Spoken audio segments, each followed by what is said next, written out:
Hey guys, what's up? It's Shoddy. I'm just here doing a build tutorial video on my Voidblade Ice Pylon build that was seen in Trick's 1v1 weekly tourneys. I was the winner of week 2, I believe, and I just want to go into how I run the build, some basic combos, and why I chose what I chose. So let's get into the gear first to start. For the helmet, I have Freedom, Shirking, Resilient. This is going to be a very common theme, is Resilient and Shirking for it on basically every piece that I can.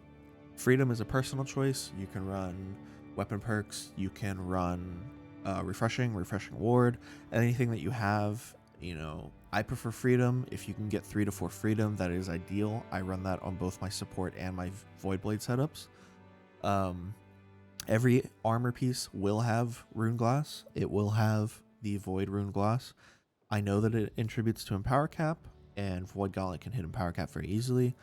However, I like to run it because there are a lot of weekends in War and in 1v1s. So I prefer to run Void Glass still and forego the extra protection because I feel like it is better to have damage uptime, especially on Voidblade, than it is to have some minor bonuses to protections. Moving on to the chest piece, I have Resilient, Orb, Shirking. The gloves are a bit of a toss-up for me. I have Resilient, Shirking, Freedom on my latest edition. However, during the tournament, I was running Resilient, Unending, Thaw, Shirking. Unending Thaw is very strong, especially on Voidblade. However, I've come to value the extra freedom. But if you're having trouble locking down some light armor opponents, maybe some mages, maybe some bows, then I would definitely run Unending Thaw because that extra 2 seconds will provide you a lot of distance and allow you to, if you misplace your storm but you still clip them, it'll still let you get some value out of the slow. For the pants, another Shirking, Freedom, Resilient. Let's see. Boots, we have Voracious Blade, Resilient, Shirking, Fortification. For the necklace, this is a lot of people, or this is a tech that not a lot of people know about. I actually use Shirking and Power, Health slash. Shirking and Power, I've come to value a lot over the past few months. Everybody is saying, you know, well, why would you run Shirking and Power on a VG when you can easily hit Empower Cap? It lets you hit Empower Cap faster, so you don't have to waste as many abilities. Some more of your abilities will do higher amounts of damage, and also, like I said earlier, you get much further protection versus weekends. Shirking and Power also carries over from each of your weapons. So if you're running, you know, Void Gauntlet, and you're running Voidblade, and you're dodging, and you're stacking your Empower, if you break off and try and put down a Pylon or a Storm, it will also be doing increased amounts of damage. It won't be lost on weapon swap like keenly empowered or anything like that, so it's something that I've come to value a lot. I don't really stam myself out too frequently, so I don't really like to use stamina recovery, but that also is an option for you if you find that you stam yourself out more frequently. Health and slash are basically mandatory in this meta with all of the great swords, hatchets, great axes, etc. For the ring, I use Keen, Invigorated, Leeching. You could use Champion's Ring here with Hearty. I would say the most important two are definitely Keen and Invigorated. Other than that, I prefer Leeching just because of the fact that Voidblade specifically leeches a ton, and it has a lot more value on Voidblade specifically. I use the same ring for my support build, but you could interchange it. I prefer Leeching just because it is a minor buff, whether it be Hearty or Leeching, and I prefer just to have a little bit more HP from my vampiric skills like Orb or Blade hits or whatever. The earring is a bit of a tricky one as well because Refreshing Toast, in my opinion, are both mandatory. The third one is where people are split. Some people run Mana Toast, some people run Healthy Toast, some people run Purifying Toast. All 3 of them are valid, and it's whatever you decide to run. I prefer Mana Toast because I don't slot mana potions, and normally by the time that I'm in the position to be drinking a health potion, I also need mana. I've seen the case for if you're doing 1v1s, you should be using Purifying Toast, specifically in like a tournament setting where we were able to use it. So it is completely up to however you play. For the Void Gauntlet, there's two options. I prefer keenly empowered on mine, but if you are just doing this build with some of the things that you might already have, the generic BIS for the support build is Keen Vicious Putrefying Scream. So I also kind of run it depending on how I'm feeling, depending on who I'm versing. If I'm versing on melee, I'll usually do Keenly Empowered. Whereas if I'm running versus a ranged opponent like a mage or Dex, I will switch to Putrefying Scream, Vicious Keen, because you're not able to commit as much because they're able to get away from you much easier. So Keenly Empowered is really good when you're committing for a short period of time. For example, versus a melee, they have to trade you. They have to fight against you. Whereas a Dex or a mage has the ability to run away. So it's just levels of commitment here that dictate which one I'm going to use. The Ice Gauntlet is a bit weird, as some of you might have noticed. It has a rune glass in it. I'll explain why in a sec. It is Pylon Burst Vicious Attunement.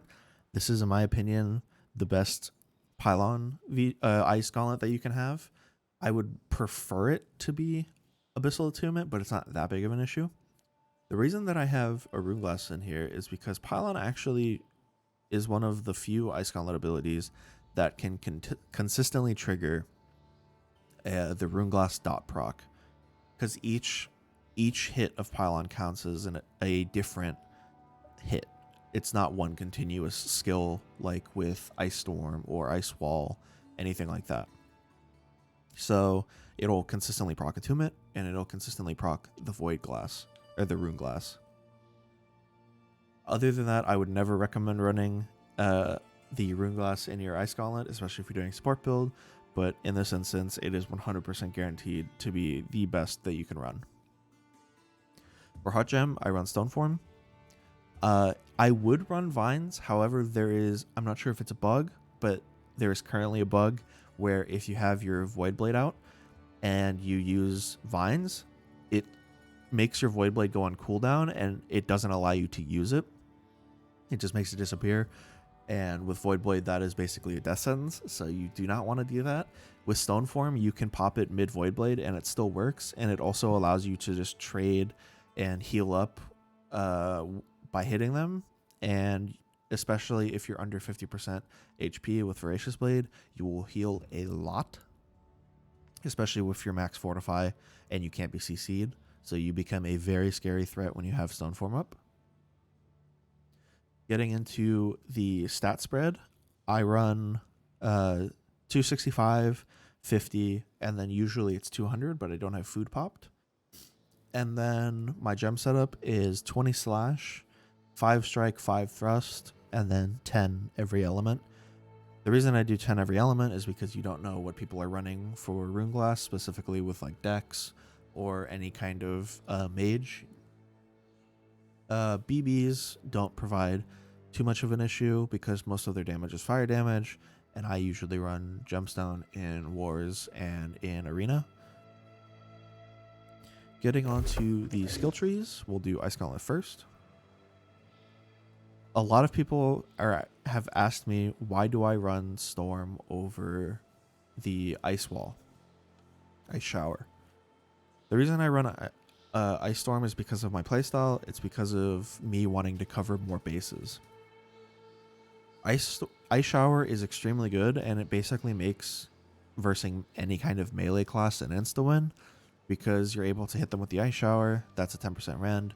You're able to hit them with your Orb and your Voidblade. That's another 15%. That stacks. And you scream them, and they're basically just dead. There's not much they can do.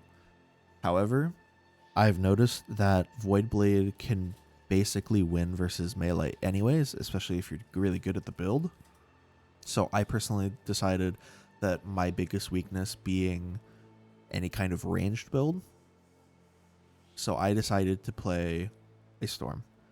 The way that you play the build is you put down your Pylon. Your Pylon will ticket them your autos will ticket them, and then you force them basically to either deal with the pylon and come to you, or you decide, or they decide, I can outrange them, I can outtrade them, which they can't, especially if you're able to hit your autos. And Ice Storm just provides further pressure where they have to make a decision. If they're coming to you, they're slowed, so you get some extra chip damage on them. Or if they stay out there, they're taking a lot of storm damage. So therefore, you could easily get away with it. Entomb is basically just a last-second defensive tool that I use. If I notice that I'm losing the trade, if I notice that I'm in a bad spot, I stand myself out, whatever. It is basically a fallback plan where it'll cleanse me, it'll let me regen stamina, regen mana if I need to, it'll provide me a 25% fortify, it also will push them back, so it's kind of a get off me tool. So that's the Ice Gauntlet. Let's move into the Void Gauntlet. Void Gauntlet, people might look at this and go, you're running Voidblade, why aren't you running Oblivion? Oblivion is good, don't get me wrong. I think that it's only good though, because when you pop your Oblivion, you pop your Voidblade, you pop your Scream, there's basically nothing that they can do to prevent you from dealing damage to them. If they try and trade you in your Oblivion, they're getting weakened. You have bonus stamina, you also have 15% in power, and they're taking a damage over time effect.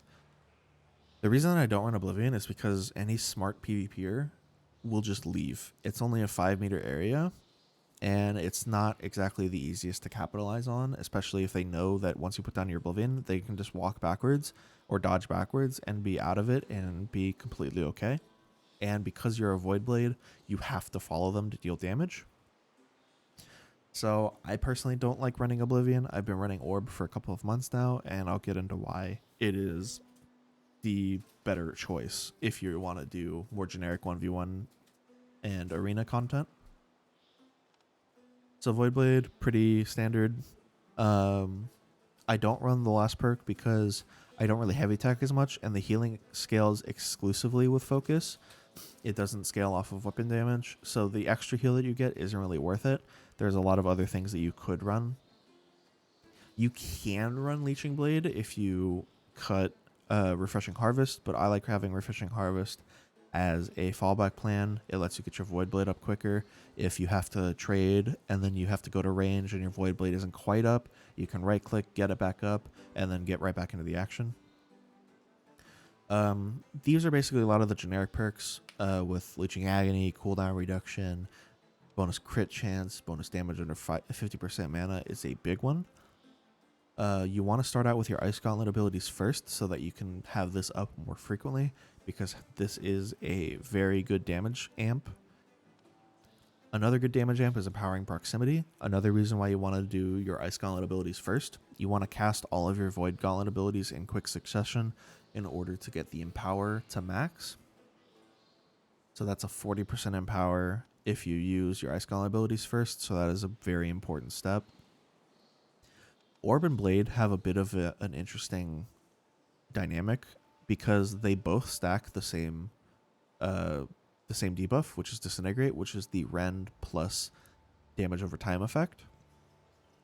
So there's a couple things that you can do. If you have a light armor opponent, you can attack them, twice with the Void Blade, and then you can hit them with the Orb. That'll put them to 15%, and then the Orb will be more of a burst damage potential, because you're amping the Orb's damage rather than the Void Blade damage. But if they're a tankier opponent, then what you want to do is you want to Orb first, and then you want to be able to Void Blade them down as a more consistent means of dealing damage. It's just how you get to rend cap faster for the Void Blade. Another thing to keep in mind is that Void Blade is very, very bad at tracking. However, if they are slowed, the tracking becomes very good. That is why this build focuses on as many slows as possible. And Orb is another slow, and it lets you catch up to them, it lets you put pressure on them, and it lets you actually hit them while they're tracking. Oops. So that is another benefit to running Orb over Oblivion, is having that extra slow. Getting into attributes, I've already kind of covered it as a general overview, but some of the most important factors of why I run focus instead of just 300 int. The reason I run focus is because of the extra cooldown ability, but also because of the extra Void Gauntlet damage. A lot of people don't know this, but diminishing returns for the attribute scaling is around 260 to like 255. So around that area is when the damage actually starts decreasing on ones that scale off of 2. I think excluding Greatsword because it scales 1-to-1 on both. However, with the Void Gauntlet, it scales 90% on int and 60% on focus. And so at around that cutoff point, if you put more into focus, it starts dealing more damage. Yes, you're sacrificing a little bit of Ice Gauntlet damage, but it's not really major because the only thing you use it for is autos and Pylon. The storm damage doesn't really matter. 200 con is going to be a huge one because of the 10% increase to physical and elemental armor. It makes you a ton tankier, and it is basically a must for a Voidblade build in my opinion. The most important one for int is 10% mana after dodge, lets you cast your abilities, lets you not slot mana potions, what have you. The 15% increase to elemental damage, every mage should have this. And that's about it. Thank you guys for watching. Thank you guys for letting me make content like this. Thank you to Trick for posting the tourney that he has. He is still running it. Feel free to watch him. I'll put a link down in the description. I will also type up a written guide in the description of this video for those that cannot watch the entire video, or just for Trick if he wants to put it on his website, whatever they need to do. Thank you for watching, and I'll see you guys next time. Peace.